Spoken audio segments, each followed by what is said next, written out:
2ஆம் அதிகாரம் 2ஆம் வசனம். யூதனுக்கு ராஜாவாக பிறந்திருக்கிறவர் இங்கே, கிழக்கிலே அவருடைய நட்சத்திரத்தை கண்டு அவரை பணிந்து கொள்ள வந்தோம் என்றார்கள். ஆமென். ஹalleluya. யூதனுக்கு ராஜாவாக பிறந்திருக்கிறவர் இங்கே, அவருடைய நட்சத்திரத்தை கண்டு அவரை பணிந்து கொள்ள வந்தோம் என்று சாஸ்திரிகள் ஏரோது ராஜா இடத்திலே சொல்லுகிறதை நாம் இந்த நாட்களில் அநேக முறை இதுவரைக்கும் நாம் கேட்டுவிட்டோம். நமக்கு தெரிந்ததான ஒரு காரியம். ஹalleluya. இந்த காலங்களிலே நட்சத்திரம் என்ற ஒரு காரியத்தை குறித்த ஒரு சில காரியங்களை உங்களோடு நான் பகிர்ந்து கொள்ள விரும்புகிறேன். ஸ்டார்ஸ், நட்சத்திரம்.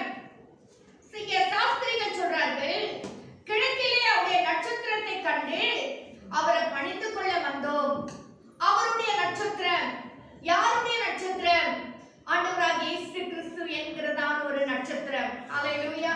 இயேசுவே ஒரு நட்சத்திரம். ஹalleluya. இந்த நட்சத்திரம் என்கிறது நாம் பார்க்கும்போது மத்தேயுல இயேசு கிறிஸ்துவின் பிறப்புக்கு மட்டும் அல்ல, இந்த நட்சத்திரம் எங்கே ஆரம்பித்தது என்று சொன்னால் ஆதியாகமத்திலே ஆரம்பித்து விட்டது. ஹalleluya. ஒரு சில வாரங்களுக்கு முன்னால பாஸ்டர் பேசும்போது கிறிஸ்மஸ் எப்ப ஆரம்பிச்சது? ஆதியாகமத்தில் ஆரம்பித்தது என்று சொல்லி ஒரு செய்தியை நாம் கேட்டோம். இந்த நட்சத்திரம் என்கிறது ஆதியாகமத்திலே ஆரம்பித்து விட்டது. இந்த நட்சத்திரம் என்றால் யார்? நம்முடைய ஆண்டவராகிய இயேசு கிறிஸ்து. ஹalleluya. அவர்தான் இந்த உலகத்தின் இரட்சகராய் இருக்கிறார், நட்சத்திரமாய் இருக்கிறார். நட்சத்திரம் என்றால் என்ன? It is a celestial body. அப்படி என்றால் என்ன? வானம், வானத்துக்குரிய, வானத்தில் இருக்கக்கூடியதான ஒன்று, அல்லது விண்ணுலகத்துக்கு உரியது. விண்ணுலகம் என்று சொன்னால் அந்த heavenly body, அதுக்குரியதான ஒரு காரியத்தான், ஒரு பொருள்தான், அல்லது ஒரு காரியத்தான் இந்த நட்சத்திரம். நட்சத்திரம் வந்து பூமிக்குரியது அல்ல. ஆமென். வானத்தில் இருக்கக்கூடியது. It is a heavenly body. அந்த நட்சத்திரத்தை குறித்து தான் இங்க நம்ம பார்க்கிறோம். இந்த நட்சத்திரத்துடைய குணம் என்னன்னு சொன்னா, நட்சத்திரம் வந்து தன்னைத்தானே அது எப்படி செல்ஃப் லுமினஸ் என்று சொல்லுகிறார்கள், தன்னிலிருந்தே வெளிச்சத்தை கொடுக்கக்கூடியது. இப்போ நீங்க மூணு எடுத்துக்கிட்டீங்கன்னா, மூணுக்கு, சந்திரனுக்கு வந்து வெளிச்சம் கிடையாது. இது எப்படி வெளிச்சம் கொடுக்குதுன்னா, இப்போ நம்ம இரவு நேரத்துல நம்ம பாத்தீங்கன்னா மூணுக்கு வெளிச்சமா இருக்கும் சில நேரத்துல, இல்லைங்களா? அதுக்கு டிஃபரெண்ட் எல்லாம் சொல்றாங்க, அதெல்லாம் இப்ப நம்மளுக்கு வேண்டாம். இந்த மூணுக்கு வந்து சொந்தமாய் கொடுக்கக்கூடிய வெளிச்சம் கிடையாது. அது எங்க இருக்குதுன்னு சொன்னா சூரியன்ல இருந்து வெளிச்சத்தை எடுத்துக்கிட்டா அது வந்து வெளிச்சமா நமக்கு தெரியுது. ஆனா நட்சத்திரம் அப்படி கிடையாது. நட்சத்திரத்துக்கு தனக்கு தானே ஒரு வெளிச்சம் இருக்கு. அது எங்க இருந்து போய் வெளிச்சத்தை வாங்குறது இல்ல, எடுத்துக்கிட்டே பிரகாசிக்கிறது இல்ல. அதே வந்து ஒரு ஒளியா இருக்கு. அந்த இந்த நட்சத்திரம் வந்து பூமியில இருந்து எத்தனையோ மைல் தூரத்துல இருக்கிறபடினால் அது நமக்கு ஒரு சிறியதாக தெரியுது. அது வந்து ஒரு கேஸ் நிறைந்ததான ஒரு பொருளாக, ஒரு பால் ஆக காணப்படுது, ஒரு உருண்டையாக காணப்படுது சூரியனை போல. இப்ப இந்த நட்சத்திரத்தை குறித்து எப்படின்னா நிறைய நட்சத்திரங்கள் வேதத்துல டிக்ஷனரியில இல்ல உலக பிரகாரம் பார்க்கும் போதெல்லாம் நாம் பார்க்க முடியும். Binary star, double star, multiple star, day star, evening star, இதெல்லாம் நம்ம பைபிள்ல கூட பார்க்கிறோம். Morning star, fallen star, shooting star, pole star, இத்தனை ஸ்டார்களை நம்ம பார்க்கிறோம். இப்ப நீங்க சொன்னீங்கன்னா, இப்ப நீங்க பொதுவா உலக பிரகாரம் எடுத்தீங்கன்னா இது ரொம்ப பெரிய ஸ்டார் பா அப்படின்னு சொல்லுவாங்க, இல்லைங்களா? எதுக்கு அவங்க சொல்றோம்? எதுக்கு சொல்றோம்? அவங்க எல்லாமே செய்யக்கூடியவர்களா இருக்கிறார்கள். அவங்கள பார்த்து தான் நம்ம என்ன சொல்றோம்? Mark of excellency. அப்படின்னா திறமை உள்ளவர்கள், எதையும் செய்ய முடியும் உள்ளவர்கள் தான், அநேக காரியங்களை சாதிக்கக்கூடியவர்களுக்கு தான் நம்ம என்ன சொல்றோம்? ஸ்டார் என்று சொல்கிறோம். அப்படி பார்த்தா நம்முடைய ஆண்டவராகிய கர்த்தர் தான் உண்மையான ஸ்டார். ஹalleluya.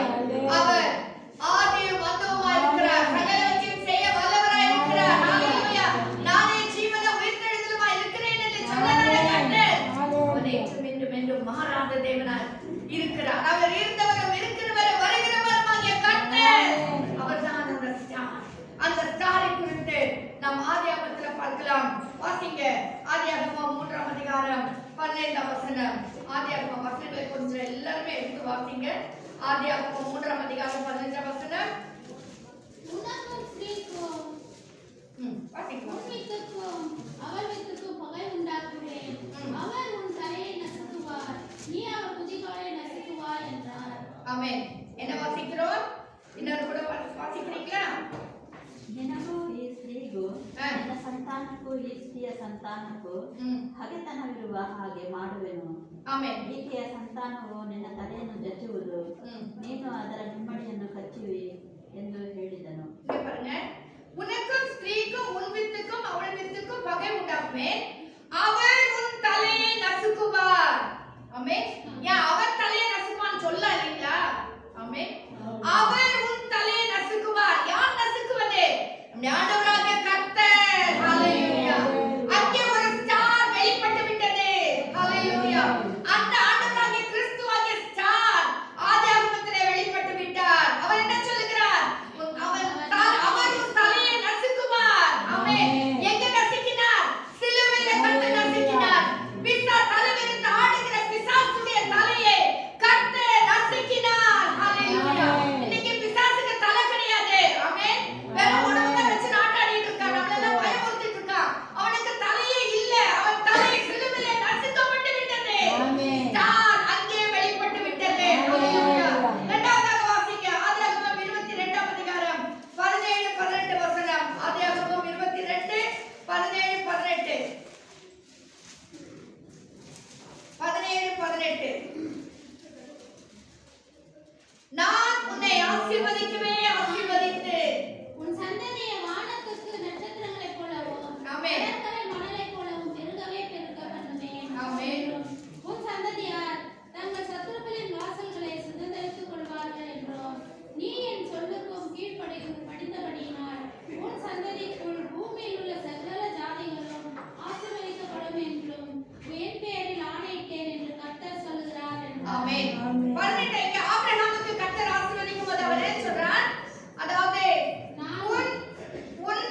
போகிறார்.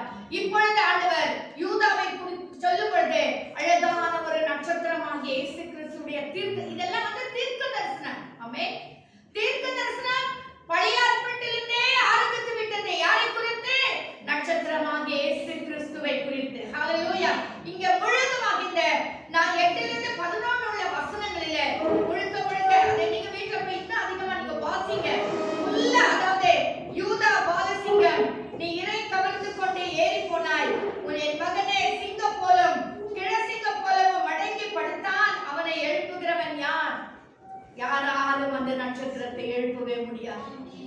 நம்முடைய ஆண்டவராகிய கர்த்தரை ஒருவரும் அசைக்கவே முடியாது. ஹalleluya. ஒவ்வொரு வசனத்துல அவ்வளவு ஆழமான சத்தியங்கள் அடங்கி இருக்கு இதுல. சோ இயேசு கிறிஸ்துடைய பிறப்பு, நட்சத்திரமாக இயேசு கிறிஸ்துடைய பிறப்பு, இந்த தீர்க்க தரிசனமாக இந்த ஆதியாகமத்துல 3 இடங்களிலே நாம் வாசிக்கிறோம். இன்னும் அங்க வாசிங்க. இப்படி எல்லாம் இப்ப என்ன வந்ததுன்னா உபாகமத்துல வரும்பொழுது ஜனங்கள் தங்கள் ராஜ்யங்களை கட்ட ஆரம்பித்து விட்டார்கள். இஸ்ரவேல் ஜனங்கள் எகிப்திலிருந்து புறப்பட்டு வந்தார்கள், கானானுக்கு போனாங்க. அங்க உபாகமத்துல வரும்பொழுது அவர்கள் ராஜ்யங்களை கட்ட ஆரம்பித்து விட்டார்கள்.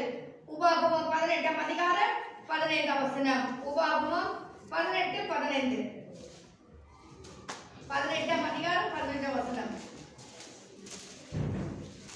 Moses continued, the Lord your God will raise up for you and the prophet like me among you. Fellow Israelite, you must listen to him. உன் தேவனாகிய கர்த்தர் என்னை போல ஒரு தீர்க்கதரிசியை உனக்காக உன் நடுவே உன் சகோதரரிலிருந்து எழும்ப பண்ணுவார், அவருக்கு செவி கொடுப்பீர்களாக. இங்க ஒரு நட்சத்திரம் உதிக்கப்படுகிறது. என்னவா பாருங்க, உன் தேவனாகிய கர்த்தர் என்னை போலவே ஒரு தீர்க்கதரிசியை உனக்காக உன் நடுவே உன் சகோதரரிலிருந்து. ஆமென். என்னவா? இயேசு கிறிஸ்து பாருங்க சகோதரர் மத்தியிலிருந்து தான் வந்தார். ஆமென். அவருக்கு குடும்பம், அவருக்கு இல்ல குடும்பம், அவருக்கு சகோதரர்கள் இருந்தாங்க. இயேசு கிறிஸ்து பிறந்த பிறகு அவருக்கு சகோதரர்கள் இருந்தாங்க. சோ இங்க தீர்க்கதரிசனமா சொல்லப்படுகிறது, சகோதரர் மத்தியிலிருந்தே உன்னை நான் எழும்ப பண்ணி சகோதரரிலிருந்து எழும்ப பண்ணுவார், அவருக்கு செவி கொடுப்பீர்களாக. பாருங்க, அவருக்கு செவி கொடுங்கன்னு சொல்லல, அவருக்கு செவி கொடுங்க. ஆமென். கானாவுக்கு கல்யாணத்துல ஆண்டவர் சொல்லும்போது என்ன சொல்றாரு? அவர் என்ன சொல்லுகிறாங்க, மரியாள் என்ன சொல்றாங்க? அவர்களுக்கு என்ன சொல்றாங்களோ அதன்படி செய்யுங்க, அவருக்கு கீழ்ப்படியுங்கள். இங்க ஒரு நட்சத்திரம் தீர்க்க தரிசனமாக உதிக்கப்படுகிறது. ஹalleluya. அடுத்தது என்ன வாசிக்கிறோம்? இந்த உபாகம புத்தகத்துல தங்கள் ராஜ்யங்களை கட்டுகிறதான ஒரு வேதாகமத்துல பார்க்கும்போது யோசுவா எல்லாருக்கும் தேசங்களை பிரிச்சு கொடுக்கறாரு. கொடுத்து வந்த உடனே இங்க தங்கள் ராஜ்யங்களை கட்ட ஆரம்பிக்கிறாங்க. கட்டுற இந்த சமயத்துல ஆண்டவர் சொல்றாரு, உங்கள் சகோதரருக்குள்ளே நான் ஒரு தீர்க்கதரிசி எழும்ப பண்ணுவேன், அவருக்கு நீங்கள் செவி கொடுங்கள் என்று சொல்றாரு. அடுத்து நம்ம என்ன வாசிக்கிறோம்னு சொன்னா வாசிங்க. இப்போ ராஜ்யங்களை எல்லாம் கட்டி உபாகமம், லேவியர், என்னாகமம், உபாகமம் எல்லாம் வந்து இப்ப என்ன நடந்துச்சுன்னா ராஜாக்கள் வர காலம் வந்துவிட்டது. The period first வந்து the beginning period, then the period of Abraham, அப்புறமா the patriarchal period, அதாவது எக்ஸோடஸ்ல இருந்து யாத்ராகமம், அதாவது புறப்படுதல், எங்கே எகிப்திலிருந்து புறப்படுகிற ஒரு காரியம் பார்த்தோம். kingdom establishment, theoretical period, அது பார்த்த பிறகு நெக்ஸ்ட் என்ன பார்க்கணும்னு சொன்னா monarchical period. monarchical சொன்னா ராஜாக்கள் ராணிகள் எழும்புகிறதான ஒரு காலகட்டத்துல வந்திருக்கிறோம். இந்த காலகட்டத்துல வந்த பிறகு கூட கர்த்தர் என்ன செய்றாரு? அங்க ஒரு நட்சத்திரம் உதிக்கிறார். எங்க வாசிக்கிறோம்? ஏசாயாவின் தீர்க்கதரிசன புத்தகம் 42ஆம் அதிகாரம் 1ஆம் வசனம். ஏசாயா 42:1. இதோ நான் ஆதரிக்கிற என் தாசன், நான் தெரிந்து கொண்டவரும் என் ஆத்துமாவுக்கு பிரியமானவரும் இவரே, என் ஆவியை அவர் மேல் அமர பண்ணினேன். அவர் புறஜாதிகளுக்கு நியாயத்தை வெளிப்படுத்துவார். இதுவும் தீர்க்கதரிசன வசனம். இப்போ என்ன ராஜாக்கள் இருக்கிற காலகட்டத்துல இயேசுவானவராகிய ஒரு நட்சத்திரம் அந்த இடத்துல தீர்க்கதரிசனமாக உதிக்கப்படுகிறது. என்னன்னா, இதோ நான் ஆராதிக்கிறேன் தாசன், ஆதரிக்கிறேன் தாசன், நான் தெரிந்து கொண்டவரும் என் ஆத்துமாவுக்கு பிரியமானவரும் இவரே. யார் அவர்? நம்முடைய ஆண்டவராகிய இயேசு கிறிஸ்து. ஹalleluya. பிதாவானவர் சொல்றார், என் ஆவியை அவர் மேல்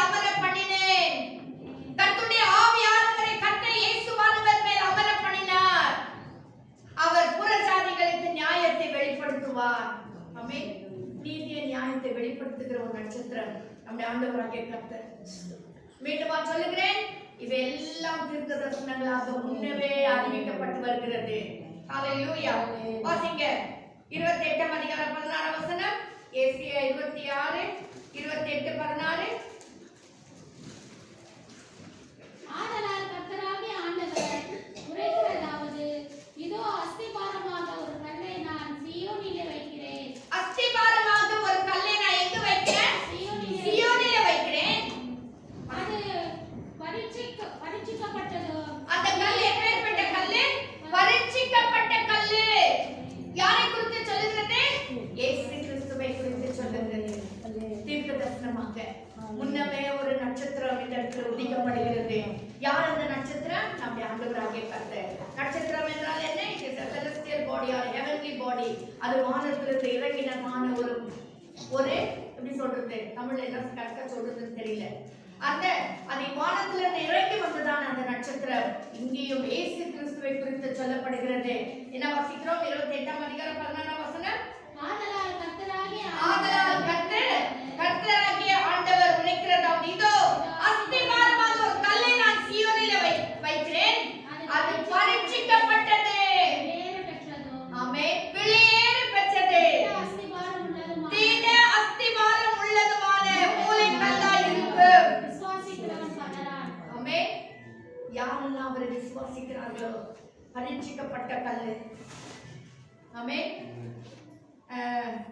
என்ன வாசிக்கிறோம்? பரீட்சிக்கப்பட்டதும் வெளியேற பெற்றதுமான தீன அஸ்திபாரம் உள்ளதான ஒரு கல். அதுதான் நம்முடைய ஆண்டவராகிய கர்த்தர்.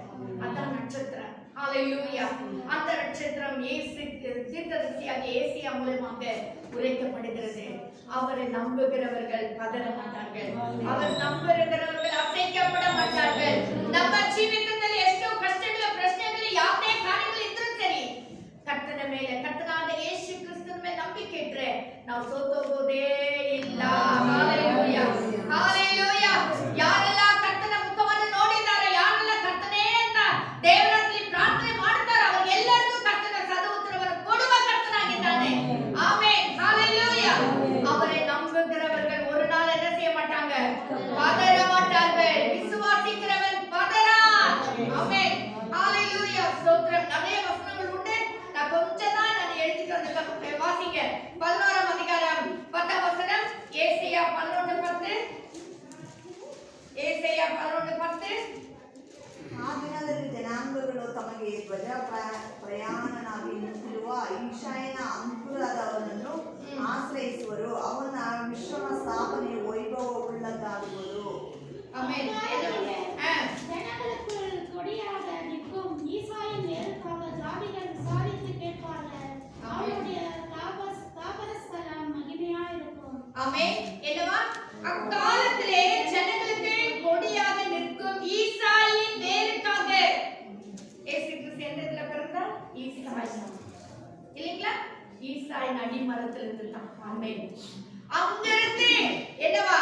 ஈசாயின் வேருக்காக விசாரித்து கேட்பார்கள். அவருடைய தாவர ஸ்தலம் மகிமையாயிருக்கும். தேவன் தங்குகிற இடம் மகிமையாயிருக்கும். தேவன் நம்ம வீட்டுக்குள்ள வந்துட்டா நம்முடைய வீடு மகிமையா இருக்கும். தேவன் நம்முடைய உள்ளத்துல வந்துட்டா அது மகிமையா இருக்கும். அவர் எங்கெல்லாம் வந்து வாசமா இருக்கிறார், அவருடைய தாவர ஸ்தலம் எல்லாம் மகிமையா இருக்கும். கர்த்தருடைய பிள்ளைகளே, அந்த நட்சத்திரம் இயேசு கிறிஸ்து அன்றைக்கு சாஸ்திரிகள் சொன்னாங்க, கிழக்கில் அவருடைய நட்சத்திரத்தை கண்டு வந்தோம். ஆனா இன்னைக்கு ஆண்டவராகிய கர்த்தர் ஆதி ஆரம்பத்திலிருந்து நட்சத்திரங்களாக உதித்துக் கொண்டே இருக்கிறார். ஹalleluya. தீர்க்க தரிசனமாக வெளிப்பட்டுக் கொண்டே இருக்கிறார். ஸ்தோத்திரம். வாசிங்க. மீகா 2ஆம் அதிகாரம் 5ஆம் அதிகாரம் 2ஆம் வசனம். மீகா 5ஆம் அதிகாரம் 2ஆம் வசனம். எப்ராத்தா என்னப்பட்ட பெத்லெஹேமே,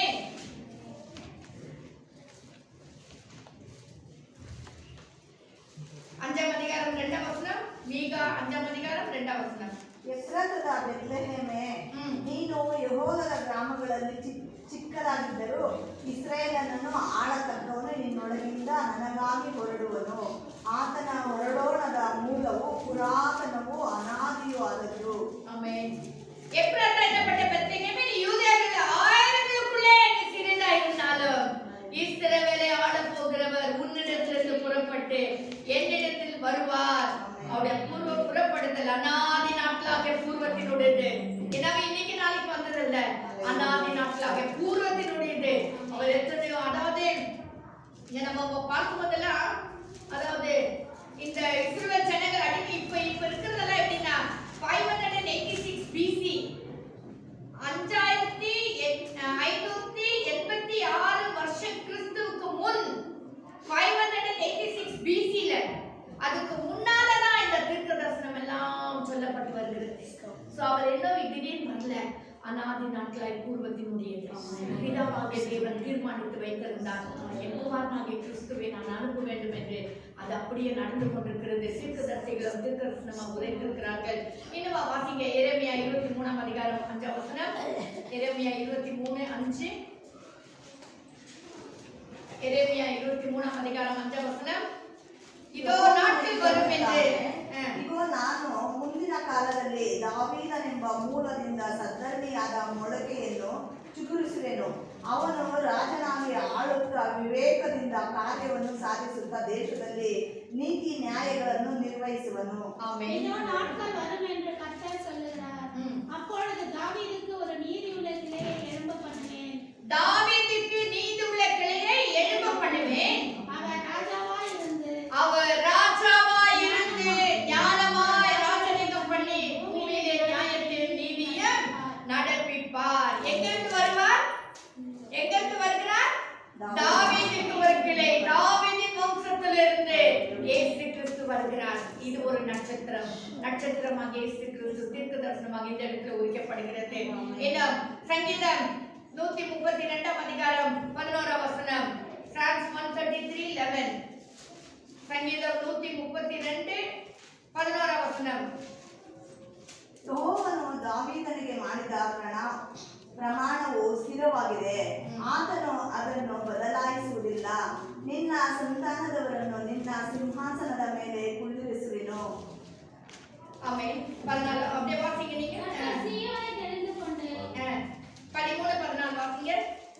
கர்த்தர் சீயோனை தெரிந்து கொண்டு அது தமக்கு வாசஸ்தலமாகும்படி விரும்பினார். இது என்றென்றைக்கும் நான் தங்கும் இடம். இது என்றென்றைக்கும் நான் தங்கும் இடம். இதை நான் விரும்பினபடி. ஆமென். ஹalleluya. இதை நான் விரும்பினபடினால் இங்கே வாசம் பண்ணுவேன். ஹalleluya. இங்க ஒரு நட்சத்திரம் உதிக்கப்படுகிறது. அது சொல்றாரு. இங்கே அதாவது உன் கர்ப்பத்தின் கனியை உன் சிங்காசனத்தின் மேல் வைப்பேன். யாருக்கு சொல்றாரு? நீர் அபிஷேகம் பண்ணிவிட்டவனுக்கு முகத்தில் உமது தாசனாகிய தாவீது நிமித்தம் புறக்கணியாதிரு. தாவீது நிமித்தம் என்ன செய்யக்கூடாது? புறக்கணியாதிரு. இங்கேயும் இயேசு கிறிஸ்துடைய பிறப்புக்காக ஒரு நட்சத்திரம் உதிக்கப்படுகிறது. அதே சங்கீதம் 118ஆம் அதிகாரம் 22ஆம் வசனம். சங்கீதம் 118ஆம் அதிகாரம் 22ஆம் வசனம். சங்கீதம் 118:22. ಮನೆ ಕಟ್ಟುವರು ಬೇಡವೆಂದು ಬಿಟ್ಟ ಕಲ್ಲೇ ಮುಖ್ಯವಾದ ಮೂಲೆಗಲ್ಲಾಯಿತು. ஆமென். வீடு கட்டுகிறவர்கள் ஆகாரத்திற்கு தள்ளின கல்லே மூலைக்கு தலைக்கல்லாயிற்று. அது கர்த்தராலே ஆயிற்று. ஹalleluya. அது நம்முடைய கண்களுக்கு ஆச்சரியமா இருக்கிறது. இயேசு கிறிஸ்துவாகிய ஒரு நட்சத்திரம் இந்த இடத்திலே காணப்படுகிறார். என்னவா? கர்த்தராலே ஆயிற்று. அது நம்முடைய கண்களுக்கு ஆச்சரியமா இருக்கு. இந்த பிறப்பு நமக்கு ஒரு ஆச்சரியமா தான் இருக்கு. இது எப்படி நடக்கும்? ஆகாது, ஆனால் என் தேவனாலே ஆகும். ஹalleluya. ஹalleluya. ஸ்தோத்திரம். வீடு கட்டுகிறவர்கள் ஆகாதது தள்ளின கல்லே மூலைக்கு தலைக்கல்லாயிற்று. கர்த்தருடைய பிள்ளைகளே, நம்முடைய கர்த்தராகிய கிறிஸ்து ஆகாதவராக தள்ளப்பட்டார், ஆனால் அதுதான் மூலைக்கு தலைக்கல்லாக மாறிற்று. ஆமென். ஹalleluya. இன்னொரு வசனத்தை கூட வாசிங்க. சங்கீதம் 69ஆம் அதிகாரம் 21ஆம் வசனம். சங்கீதம் 69:21. 69:21. என் ஆகாரத்தில் கசப்பு கலந்து கொடுத்தார்கள். என் தாகத்திற்கு காடியை குடிக்க கொடுத்தார்கள். இது தீர்க்கதரிசனமாக உரைக்கப்படுகிறது. கர்த்தருடைய பாடுகாண்டத்தை குறித்து சொல்லப்படுகிறது. என்னவா? என் ஆகாரத்தில் கசப்பு கலந்தார்கள். என் தாகத்திற்கு காடியை குடிக்க கொடுத்தார்கள். கர்த்தருடைய பிள்ளைகளே, நட்சத்திரம் இந்த இடத்துல உதிக்கப்படுகிறது. தீர்க்கதரிசனமாக சொல்லப்படுகிறது.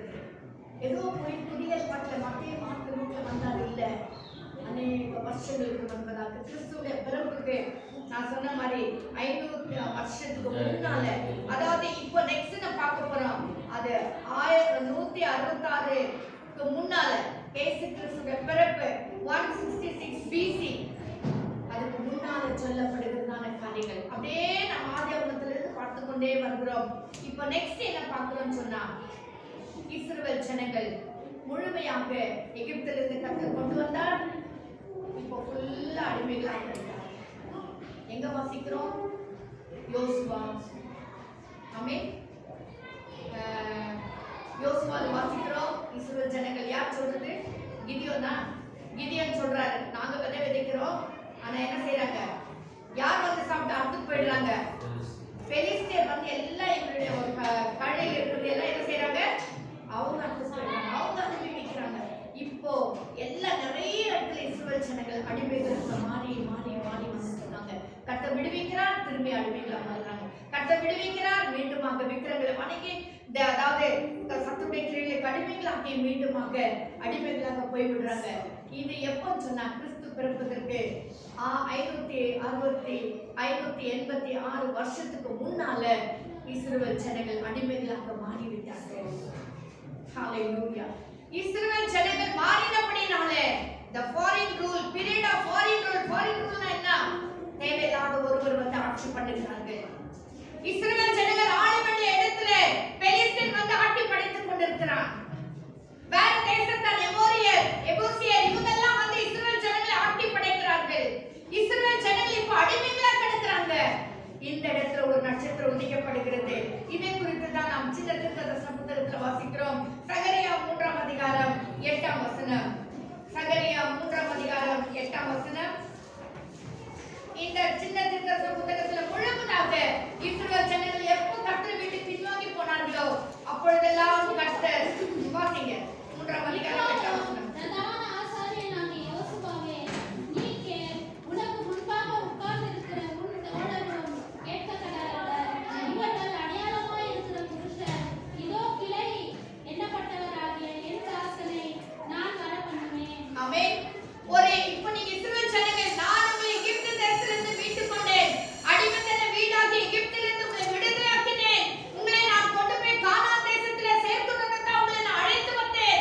கர்த்தருடைய பிள்ளைகளே, உங்களை ரட்சித்து என் ஜீவனை கொடுத்து உங்களை மீட்டுக் கொண்டேன். கானான் பரலோகமாகிய கானானுக்குள்ளே நான் கொண்டு போய் சேர்க்கணும்னு உங்களை அழைத்து வந்தேன். ஆனால் நீங்களோ என்ன செஞ்சிட்டீங்க? மீண்டுமாக பாவத்துக்கும் பிசாசின் அடிமைத்தனத்துக்கு உள்ளாக விக்கிரக ஆராதனைக்குள்ளாக போய்விட்டீங்க.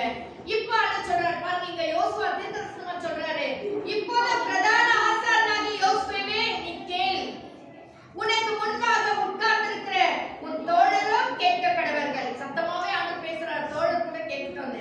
என்னன்றாரு? அவர்கள் அடையாளமாய் இருக்கிற புருஷர், இதோ கிளை எண்ணப்பட்டவராகிய என் தாசனை நான் வர பண்ணுவேன். இப்ப இஸ்ரவேல் ஜனங்களை மீட்கும்படியாய் கர்த்தர் சொல்றார், கிளை எண்ணப்படுகிறதான என் தாசனை நான் வர பண்ணுவேன். இது இயேசு கிறிஸ்துவை குறித்ததான ஒரு தீர்க்க தரிசனம். இஸ்ரவேல் ஜனங்களை மீட்கும்படியாய் கர்த்தர் பிதாவாகிய தேவன் சொல்லுகிற ஒரு காரியம். வாசிங்க 6ஆம் அதிகாரம் 12ஆம் வசனம். 6ஆம் அதிகாரம் 12ஆம் வசனம். அவனோட சொல்ல வேண்டியது, சேனைகளின் கர்த்தர் உரைக்கிறது என்னவென்றால், இதோ ஒரு புருஷன், அவருடைய நாமம் கிளை எண்ணப்படும். இதோ ஒரு புருஷன், அவருடைய நாமம் கிளை எண்ணப்படும். அவர் தம்முடைய ஸ்தானத்திலிருந்து முளைத்தெழும்பி கர்த்தருடைய ஆலயத்தை கட்டுவார். இது இயேசு கிறிஸ்துவை குறித்து சொல்லப்பட்டதான ஒரு தீர்க்க தரிசனம். அவர் வருவார், அவர் ஆலயத்தை கட்டுவார். கிளை என்ற ஒரு புருஷன் வருவார். ஹalleluya. இது இயேசு கிறிஸ்துவின் பிறப்பு. இதுதான் நட்சத்திரம். ஹalleluya. வாசிங்க 9ஆம் அதிகாரம் 9ஆம் வசனம். अनेक வசனங்கள் உண்டு. 9ஆம் அதிகாரம் 9ஆம் வசனம். மிகவும் கலிகூறு. எருசலேம் குமாரத்தியே, கம்பீரி.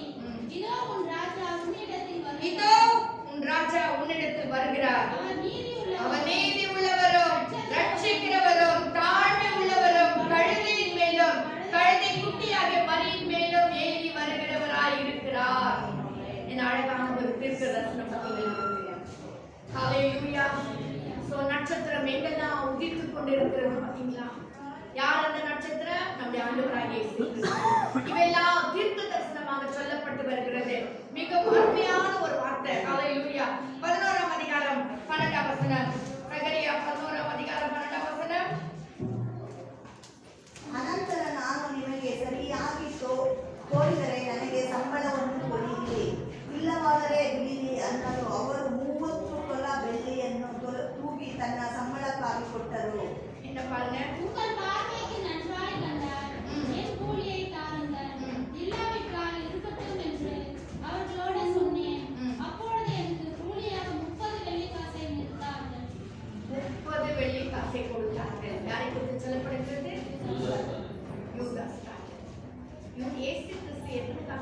விற்கப்பட்டார்.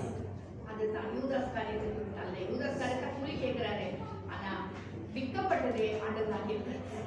அதுதான் இங்க தீர்க்க தரிசனமாக சொல்லப்படுகிறது. ஹல்லேலூயா. அடுத்து என்ன வாசிக்கிறோம்? வாசிங்க 12ஆம் அதிகாரம் 10ஆம் வசனம். நான் தாவீது குடும்பத்தாரின் மேலும் எருசலேம் குடிகளின் மேலும் கிருபையின் ஆவியையும் விண்ணப்பங்களின் ஆவியையும் ஊற்றுவேன். அப்பொழுது அவர்கள் தாங்கள் குத்தின என்னை நோக்கி பார்த்து ஒருவன் பாருங்க, நீங்க வீட்டுல போய் நல்லா அருமையா வாசிங்க. மீண்டும் பாருங்க, அதை தான் வாசிக்கிறோம். கிருபையின் ஆவியும் விண்ணப்பங்களின் ஆவியும் ஊற்றுவேன். அப்பொழுது அவர்கள் தாங்கள் குத்தின என்னை நோக்கி பார்ப்பார்கள். யாரை நோக்கி பார்ப்பார்கள்? இயேசு கிறிஸ்துவை. இந்த இடத்துல தீர்ப்பு தரிசனமாக உரைக்கப்படுகிறது.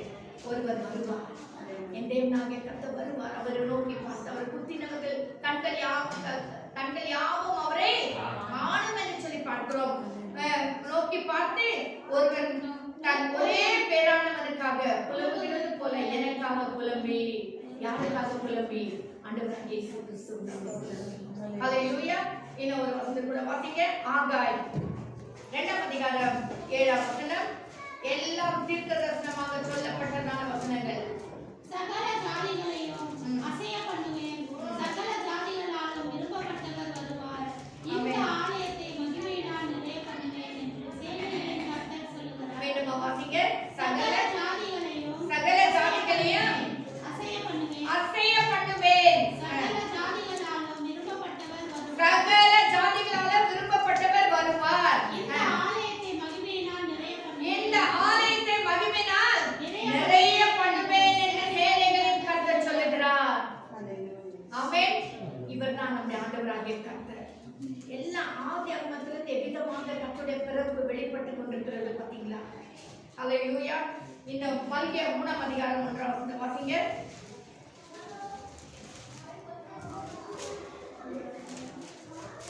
மல்கியா 3ஆம் அதிகாரம் 1ஆம் வசனம். இதோ நான் என் தூதனை அனுப்புகிறேன். அவர் எனக்கு முன்பாக போய் வழியை ஆயத்தம் பண்ணுவான். அப்பொழுது நீங்கள் தேடுகிற ஆண்டவரும் நீங்கள் விரும்புகிற உடன்படிக்கையின் தூதனுமானவர் தம்முடைய ஆலயத்துக்கு தீவிரமாய் வருவார். இதோ வருகிறார் என்று சேனைகளின் கர்த்தர் சொல்கிறார். இதுவும் தீர்க்க தரிசன வசனம். இதோ என் தூதனை அனுப்புவேன். இயேசு கிறிஸ்து முன்னால யோவான் ஸ்நானகனை அனுப்பி வழியை ஆயத்தம் பண்ணினார். ஆனா இங்க கர்த்தர் சொல்லுகிற காரியம் என்னன்னா, 2ஆம் வருகைக்காக ஒரு வழியை ஆயத்தம் பண்ணுவார். ஆமென். நான் வருவதற்காக என் தூதனை நான் அவருக்கு முன்பாக அனுப்புறேன். அவர் போயிட்டு வழியை ஆயத்தம் பண்ணுவார்னா இது எதை காட்டுகிறதுனா கர்த்தருடைய 2ஆம் வருகை. அந்த 2ஆம் வருகைக்காக ஆத்துமாக்களை ஆதாயப்படுத்தும்படியாய், மணவாட்டி சபையை ஆயத்தப்படுத்தும்படியாய், மனுக்குலத்துக்கு மீட்பையும் ரட்சிப்பையும் கொடுக்கும்படியாய் ஆண்டவராகிய கர்த்தர் இயேசு கிறிஸ்து பிதாவாகிய தேவன் இயேசு கிறிஸ்துவை முன்பதாகவே அனுப்பி வைக்கிறார். இதுவும் ஒரு தீர்க்க தரிசனம். ஹல்லேலூயா. இது முடிந்த உடனே இப்போ அதாவது 166 BC னா பிஃபோர் கிரைஸ்ட், கிறிஸ்துவுக்கு முன் என்ன நடந்ததுன்னா மெக்காபீன் பீரியட் அப்படின்னு சொல்லி ஒரு காலகட்டம் இருக்கிறது. அந்த காலகட்டத்தில் என்ன செய்தாங்கன்னா யூதர்கள் தங்களுடைய சரித்திரத்தை எழுத ஆரம்பித்தார்கள். 4 புத்தகங்களை எழுதினார்கள் யூதர்கள். அதெல்லாம் எழுதி முடிச்ச பிறகு ரோம அரசாட்சி வந்துவிட்டது. ஆமென். ரோம அரசாட்சி இந்த சைலண்ட் பீரியட் என்று பார்க்கிறோம் பாருங்க. அந்த சைலண்ட் பீரியட்ல தான் இந்த 4 புத்தகங்களை எழுதினாங்க. அது என்ன புத்தகம் தெரியல, அது தள்ளப்பட்ட ஆகமம் என்று சொல்லப்படுகிறது. அது நமக்கு இப்போ வேண்டாம். அந்த பீரியட் முடிஞ்ச உடனே இப்போ ரோம அரசாட்சி வந்துவிட்டது. ஹல்லேலூயா. இந்த ரோம அரசாட்சியில தான் ஆண்டவராகிய கர்த்தர் பிறக்கிறார். ஹல்லேலூயா. அது எப்பன்னு சொன்னா கிறிஸ்துவுக்கு முன்ன 4 BC, கிறிஸ்துவுக்கு முன்ன 4 வருஷங்களுக்கு முன்ன இந்த யூதருடைய ரோம அரசாட்சி வந்தது. கிறிஸ்து பிறப்பதற்கு 4 வருஷத்துக்கு முன்னால தான் ரோம அரசாட்சி வந்தது. அப்போ வந்த பிறகுதான் அவர்கள் என்ன செய்ய, அதுக்கு பிறகுதான் இயேசுவானவர் பிறக்கிறார். அதாவது வாசிக்கும் பொழுது ஆதியாகமம் 1ஆம் அதிகாரம் 16ஆம் வசனத்திலிருந்து 18ஆம் வசனம் வரைக்கும் நம்ம வாசிக்கும் போது இந்த காரியத்தை குறித்து நம்ம பார்க்கிறோம். வாசிங்க. ஆதியாகமம் 1ஆம் அதிகாரம் 16ல இருந்து வாசிங்க. தேவன் பகலை ஆள பெரிய சுடரும் இரவை ஆள சிறிய சுடரும் ஆகிய 2 மகத்தான சுடர்களையும் நட்சத்திரங்களையும் உண்டாக்கினார்.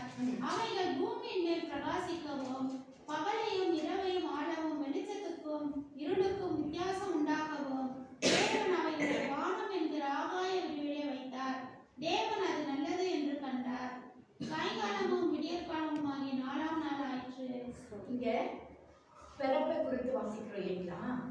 இந்த பிறப்பில் ஒரு தீர்க்கதரிசனம் அடங்கியிருக்கு. என்னன்னு சொன்னா, அதாவது தேவன் பகலை ஆள பெரிய சுடரையும் இரவை ஆள சிறிய சுடரை ஆகிய 2 மகத்தான சுடர்களையும் நட்சத்திரங்களையும் உண்டாக்கினார்.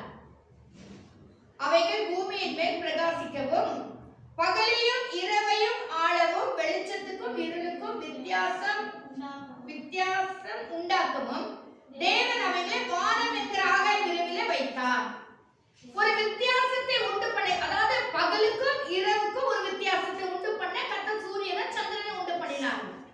இங்க என்ன ஒரு தீர்க்கதரிசனம் அடங்கி இருக்குன்னா, இருளின் பிள்ளைகளுக்கும் வெளிச்சத்தின் பிள்ளைகளுக்கும் வித்தியாசத்தை உண்டு பண்ணும்படியாய் ஆண்டவராகிய கர்த்தர் அந்த வித்தியாசத்தை, அந்த சுடரை எங்க வைத்தார்னா வானத்திலே வைத்தார். புரியுதுங்களா? ஆமென். சோ இயேசுவானவர் வந்த பிறகு தான் ஒளியின் பிள்ளைகளும் இருளின் பிள்ளைகளுமாக கர்த்தர் வெவ்வேறாக பிரித்தார். செம்மறி ஆடுகளையும் வெள்ளாடுகளையும் கர்த்தர் பிரிக்கிறது போல இருளின் பிள்ளைகளையும் வெளிச்சத்தின் பிள்ளைகளையும் கர்த்தர் வெவ்வேறாக பிரித்தார். ஹalleluya. இந்த பிரிக்கிற காரியத்தை கர்த்தர் எங்க வைத்தார்? ஆகாய விரிவிலே வைத்தார். ஹalleluya. அது வந்து வானத்துல வைக்கப்பட்டிருக்கு, பூமியில இல்ல. சோ இயேசு கிறிஸ்துவானவர் பிறப்பு எங்கனா அவர் வானத்திலிருந்து இறங்கி வந்தார். இறங்கி வந்து வெளிச்சத்தையும் இருளையும் வெவ்வேறாக பிரித்தார். இருளில் இருக்கிற பிள்ளைகளுக்கு பெரிய வெளிச்சத்தை உண்டு பண்ணி அவர்களை வெளிச்சத்திலே கொண்டு வரும்படியாய் தம்முடைய ஜீவனையை கொடுத்தார். ஹalleluya. இதுவும் ஒரு பெரிய தீர்க்கதரிசனம். ஹalleluya. வாசிங்க நியாயாதிபதிகள் 5ஆம் அதிகாரம் 20ஆம் வசனம். Judges 5:20. நியாயாதிபதிகள். The stars first from heaven, the star in their orbit, fought against Syria. Yes. வானத்திலிருந்து யுத்தம் உண்டாயிற்று. நட்சத்திரங்கள் தங்கள் அயலங்களிலிருந்து சிசிராவோடு யுத்தம் பண்ணின. பாருங்க, வானத்திலிருந்து யுத்தம் உண்டாயிற்று. இது தீர்க்கதரிசன வசனம். வானத்திலிருந்து யார் வந்தது? நம்முடைய ஆண்டவர் கேட்டாங்க. அது அவருடைய பிறப்பை குறித்து சொல்லப்படுகிறது. வானத்திலிருந்து யுத்தம் உண்டாகுமா? யுத்தம் எங்க நடக்கும்? பூமியில் தான் நடக்கும். ஆனா இயேசு கிறிஸ்துவின் பிறப்பை குறித்து சொல்லும்போது சொல்லுகிறார், வானத்திலிருந்து யுத்தம் உண்டாயிற்று. நட்சத்திரங்கள் தங்கள் ஆயுதங்களில் இருந்து சிரோவோரோட யுத்தம் பண்ணினான். சிசிராவோட யுத்தம் பண்ணினான். இதுவும் இயேசு கிறிஸ்துவை குறித்து பிறப்பை குறித்து சொல்லப்பட்டதான ஒரு தீர்க்க தரிசனம். ஹalleluya. யோபு 38ஆம் அதிகாரம் 7ஆம் வசனத்துல வாசிக்கிறோம். யோபு 38ஆம் அதிகாரம் 7ஆம் வசனம். யோபு 38:7. As the morning stars sang together and all the angels shouted for joy. ஆமென். என்னவா? ಭೂಲೋಕದ அப்பொழுது விடியற்காலத்து நட்சத்திரங்கள் ஏகமாய் பாடி தேவபுத்திரர் எல்லாரும் கம்பீரித்தார்களே. என்னமா பாருங்க, எங்க வாங்க, அதாவது நட்சத்திர ஏகமா தேவபுத்திரர் எல்லாரும் கம்பீரித்தார்கள். எங்க கம்பீரித்தார்கள்? கர்த்தருடைய பிறப்பிலே. வானத்து அந்த சனமே பரமசேனை திரை தோண்டி உன்னதத்தில் இருக்க தேவனுக்கு மகிமையும் பூமியிலே சமாதானமும் மனுஷன் மேல் பிரியம் உண்டாவதாக என்று சொல்லி தேவனை துதித்தார்கள் என்று சொல்லி பார்க்கிறோம். எங்கே? லூக்கா 2ஆம் அதிகாரத்துல வாசிக்கிறோம். கர்த்தருடைய பிள்ளைகளே, இது யோபுல சொல்லப்பட்டிருக்கு. அவர் என்ன சொல்றாரு? அப்பொழுது விடியற் காலத்து நட்சத்திரங்கள் ஆமென் ஏகமாய் பாடி தேவபுத்திரர் எல்லாரும் கம்பீரித்தார்களே.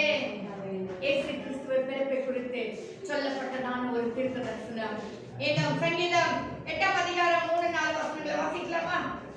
சங்கீதம் 8ஆம் அதிகாரம் 3-4 வசனம். உமது இரட்டையின் சேயாகிய உம்முடைய வானங்களையும் நீர் ஸ்தாபித்த சந்திரனையும் நட்சத்திரங்களையும் நான் பார்க்கும்போது மனுஷரை நீர் நினைக்கிறதற்கும் மனுஷகுமாரனை நீர் விசாரிக்கிறதற்கும் அவர் மாத்திரமாகிறேன். ஆமென். ஹalleluya.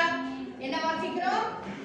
அதாவது விரல்களின் கிரியாகிய உம்முடைய வானங்களையும் நீர் ஸ்தாபித்த சந்திரனையும் நட்சத்திரங்களையும் நான் பார்க்கும்போது மனுஷனாகிய நான் என்ன நினைப்பதற்கு நான் ஏமாத்தினார்கள். அவள் விரல்களின் கிரியாகிய நட்சத்திரங்கள், அந்த விரல்களின் கிரியாகிய நட்சத்திரமாக இயேசு கிறிஸ்து இந்த இடத்துல தீர்க்க தரிசனமாக வெளிப்படுகிறார். சங்கீதம் 147ஆம் அதிகாரம் 4ஆம் வசனம். சங்கீதம் 147:4. Thank you. determines the number of the stars and Yes. calls them each by name. Very good. என்ன வாசிக்கிறோம்? நட்சத்திரங்களின் இனத்தை எண்ணி அவைகளுக்கெல்லாம் பெயரிட்டு அழைக்கிறார். ஆமென். நட்சத்திரங்களுக்கெல்லாம் பேரிட்டு, ஹalleluya. நட்சத்திரங்களின் லெக்கத்தை எண்ணி அவைகளுக்கெல்லாம் பேரிட்டு அழைக்கிறார். ஆமென். நம்முடைய தேவன் அங்கே நட்சத்திரமாக ஒரு தீர்க்கதரிசனமாக வெளிப்படுகிறார். 1 கொரிந்தியர் 15ஆம் அதிகாரம் 41ஆம் வசனம். 1 கொரிந்தியர் 15ஆம் அதிகாரம் 41. 1 கொரிந்தியர் 15:41. The sun has one kind of glory. சூரியனுடைய மகிமையும் வேறு, சந்திரனுடைய மகிமையும் வேறு, நட்சத்திரங்களுடைய மகிமையும் வேறு. மகிமையிலே நட்சத்திரத்துக்கு நட்சத்திரம் விசேஷித்திருக்கிறது. ஆமென். என்ன வாசிக்கிறோம்? அதாவது சூரியனுடைய மகிமையும் சூரியனுடைய மகிமை வேறு, சந்திரனுடைய மகிமையும் வேறு, நட்சத்திரங்களுடைய மகிமையும் வேறு. வேறு மகிமையிலே நட்சத்திரத்துக்கு நட்சத்திரம் விசேஷித்திருக்கிறது. இது ஒரு விசேஷமான ஒரு காரியம். நட்சத்திரமாகிய இயேசு கிறிஸ்து இந்த உலகத்தில் பிறந்தார், அவதரித்தார், அது வெளிப்பட்டார். நம்ம எல்லாரும் அவருடைய நட்சத்திரங்கள். ஆமென், ஆமென். அவருடைய பிள்ளைகளா இருக்கிறோம். இங்க வசனத்துல என்ன சொல்றாரு பாருங்க, சூரியனுடைய மகிமை வேற, நட்சத்திரத்துடைய மகிமை வேற. ஆனா நட்சத்திரத்துக்கு நட்சத்திரம் வேற இருக்குமா, மகிமை வேற இருக்குமா? நம்ம ஒவ்வொருவரும் கர்த்தருடைய நட்சத்திரம். ஈச் நட்சத்திரம் வேற வேற வேற மகிமையில காணப்படுகிறது. உங்களுக்கு இருக்கிற மகிமையில இவங்களுக்கு, ஆமென், உங்களுக்கு இருக்கிற மகிமையில இவங்களுக்கு ஒவ்வொருவருக்கும் கர்த்தர் வெவ்வேறான மகிமைகளையும் கிருபைகளையும் ஆசீர்வாதங்களையும் கர்த்தர் கொடுக்கிறார். வெவ்வேறாக கர்த்தரை ஆசீர்வதித்திருக்கிறார். அவர் நட்சத்திரம் என்றால் நாமும் நிச்சயமாகவே நட்சத்திரங்களாக காணப்படுகிறோம். ஹல்லேலூயா. பாத்தீங்க, வெளிப்படுத்தல் 22:16. வெளிப்படுத்தல் 22:16. கடைசி புத்தகம் 22:16. I, Jesus, have sent my angel to give you this message for the churches. I am both the source of David and their heir to his throne. I am the bright among morning stars. Yes. இங்க பாருங்க. இவைகளை உங்களுக்கு சாட்சியாக அறிவிக்கும்படிக்கு இயேசுவாகிய நான் என் தூதனை அனுப்பினேன். நான் தாவீதின் தேவன் சந்ததியும் பிரகாசமுள்ள விடிவெள்ளி நட்சத்திரம் பிரகாசமுள்ள விடிவெளி நட்சத்திரமாய் இருக்கிறேன். நம்முடைய தேவன் எப்படி இருக்கிறார்? பிரகாசமுள்ள விடிவெளி நட்சத்திரம். ஹalleluya, ஹalleluya. பிரகாசமுள்ள விடிவெளி நட்சத்திரமாக நம்முடைய தேவன் வெளிப்பட்டார். என்னது பார்க்கிறோம்? ஆதி ஆகமத்திலிருந்து வெளிப்படுத்த வரைக்கும் பிரகாச ஒரு நட்சத்திரமாக நம்முடைய தேவன் தோன்றி இருக்கிறார். ஹalleluya. இது எல்லாமே ஒரு தீர்க்கதரிசன வசனங்கள். ஆமென். ஏதோ மத்தேயுல வெளிப்பட்டார் இல்ல, சுவிசேஷங்களே இல்ல. அவர் ஆதி ஆகமத்திலிருந்து அநேக வசனங்கள் மூலமாக நம்ம பார்த்தோம். ஹalleluya. அவர் விடிவெளி நட்சத்திரமாக காணப்படுகிறார். ஆமென். ஆதியாகமம் 3ஆம் அதிகாரம் 15ஆம் வசனத்திலிருந்து வாசிச்சீங்களா? என்ன வசனம்? ஆதியாகமம் 3ஆம் அதிகாரம் 15ஆம் வசனம். அவன் தலையை நசுக்குவார். அங்க இருந்து ஆரம்பிச்சதுங்க, அங்க இருந்து ஆரம்பிச்சு பாவம் பாவம் பாவம். கர்த்தர் அநேக தீர்க்கதரிசிகளை எழுப்பினார், அநேக ராஜாக்களை எழுப்பினார், ஆசாரியர்களை எழுப்பினார், அநேக பலிகளை செலுத்தும்படியா சொன்னார். அப்படியாவது பாவலவர்த்தி ஆகுமாறு நடந்தது. எதுவுமே பலனில்லாமல் போய்விட்டது. கடைசியாக பிதாவாகிய தேவன் பார்த்தார். என்னுடைய ஒரே பேரான குமாரனாகிய இயேசு கிறிஸ்துவை நான் அனுப்புவேன். ஹல்லேலூயா. அப்போ மட்டும்தான் மனுக்குலத்துக்கு மீட்பு வரும் என்று சொல்லி அவர் தம்முடைய ஒரே பேரான குமாரனாகிய இயேசு கிறிஸ்துவை அனுப்பி கொடுத்தார். ஹல்லேலூயா. இது எல்லாமே எதை காட்டுதுன்னு சொன்னால் பெத்லகேமிலே உதித்ததான அந்த நட்சத்திரம். பெத்லகேமிலே உதித்ததான அந்த நட்சத்திரம். அந்த நட்சத்திரம் இப்போ வெளிப்படல. அது எப்போ மனுஷன் பாவம் செய்தாலோ அப்பவே அந்த நட்சத்திரம் வெளிப்பட்டு விட்டது. அப்பவே அந்த நட்சத்திரமாக இயேசுவானவர் வெளிப்பட்டு விட்டார். ஹல்லேலூயா. அவர் வெளிப்பட்டு அநேக, இப்ப நம்ம வாசதான இன்னும் அநேக எல்லா புத்தகமே ஒரு தீர்க்கதரிசன வசனங்களை குறித்து சொல்லப்பட்டிருக்கு. ஒவ்வொரு இடத்திலும் அவர் மீட்பை கொடுத்து கொடுத்து கொடுத்து கொடுத்து தீர்க்கதரிசனமாக உரைத்து உரைத்து வருகிறார்.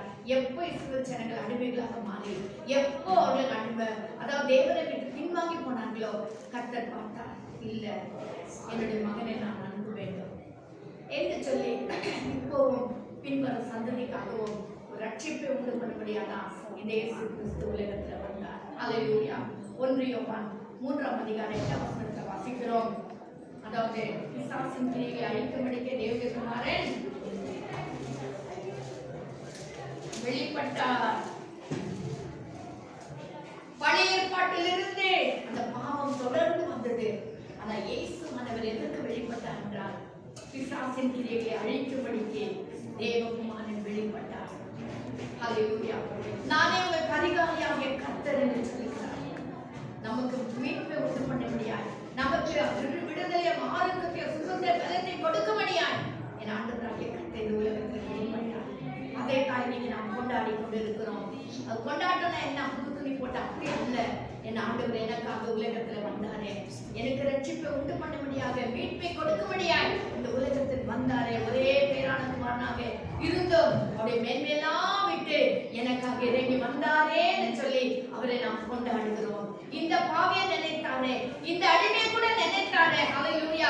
இஸ்ரவேல் ஜனங்கள் பட்ட அடிமைகளா இல்ல, நாம பாவத்துக்கும் அந்த கரைக்கிறவர்களுக்கும் அசுத்தங்களுக்கும் இருளில் இருக்கிற பிள்ளைகளை போல நாமும் எல்லா காரியத்துக்கும் அடிமைகளா இருந்தோம்.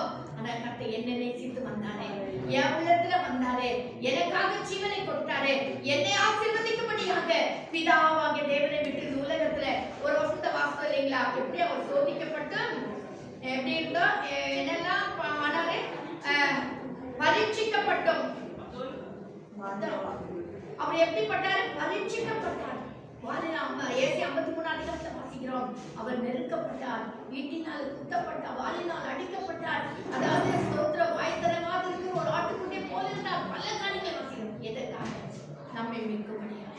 இந்த நட்சத்திரம் இன்னைக்கு வான சாஸ்திரிகள் சொல்றாங்க பாருங்க, வான சாஸ்திரத்தில் சொல்றாங்க என்ன சொல்றாங்க?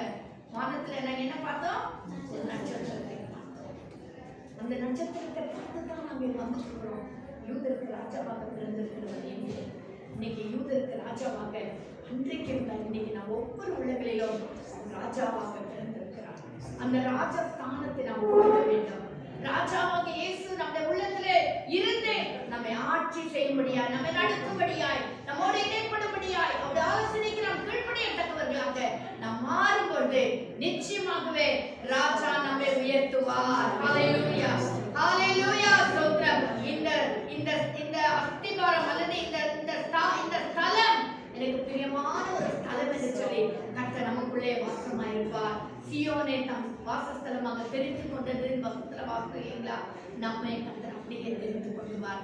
தெரிந்து கொண்டே நமக்குள்ள அவர் வாசமாயிருப்பார். இந்த வருஷத்தின் கடைசியில் வந்திருக்கிறோம்.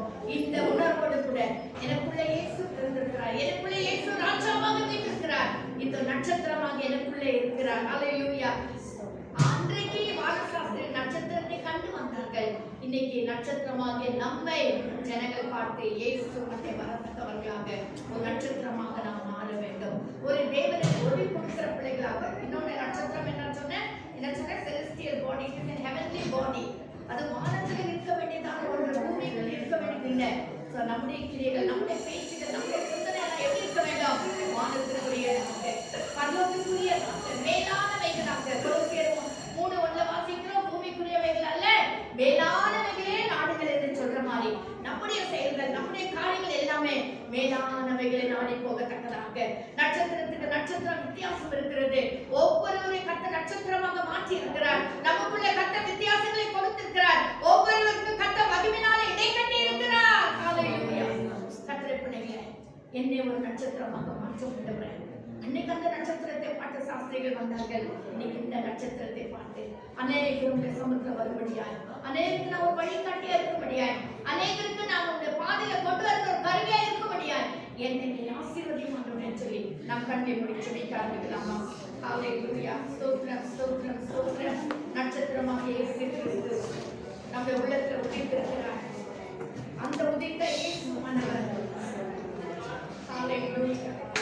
இன்னும் அநேகருக்கு சாட்சிகளா இருக்கும்படியாக, அநேகருக்கு எடுத்துக்காட்டுகளா இருக்கும்படியாக, தேவ ஆவியானவர் நம்மை பலப்படுத்தும்படியாக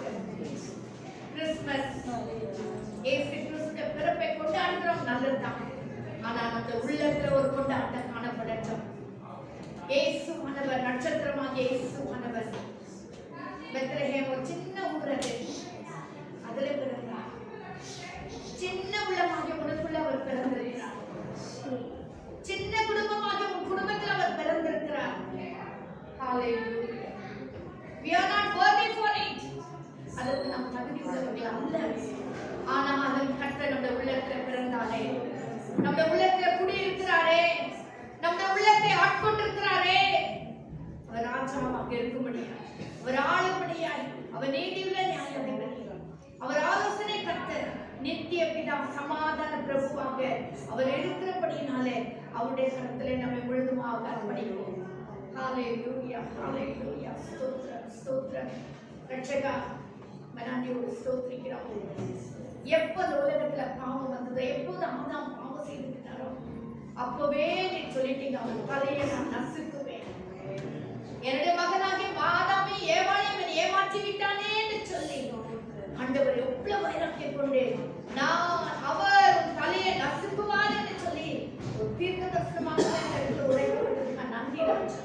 ஆமாண்டவரே, எங்களுக்கு விரோதமாக எழுதுகிற அந்த கணக்கினைகள் எல்லாம் நீ நசுக்கி சுட்டெரித்து சாம்பலாக்கி விடும் ஆண்டவரே.